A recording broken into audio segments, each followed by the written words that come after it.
Sales capacity planning within Pigment will help you assign resources exactly where they're required. To show you how it works, let's navigate to our territory capacity board.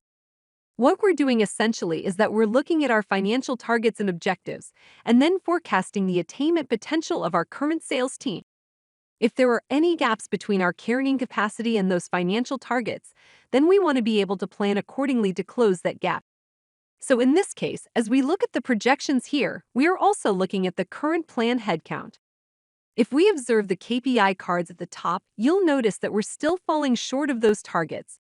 In order to close this gap, we have a few different potential approaches. First of all, we can adjust some of the baseline assumptions related to that carrying capacity. So we could change what the baseline assumptions are for the different sales reps and rep types that we are bringing in. We could add an overassignment or a ramp schedule. How long does it take for our new sales reps coming in to get to full capacity? Now, adjusting these assumptions may never close the gap fully. So what we'll do instead is start to observe at a much more granular level to see if maybe we should just request additional headcount. So as we get to a lower level, we can start to do some analysis at the individual rep level to see a specific breakdown by rep for forecasted attainment.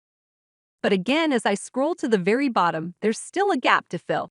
We can leverage this particular part of our board to make requests for additional headcount. So maybe you want to hire an additional senior account executive or an additional junior account executive.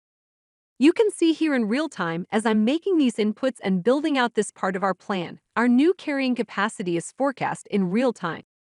If there's still a gap, we can leverage this forecasting process to have a conversation with finance to see whether or not increasing our headcount plan is the right approach for closing the gap.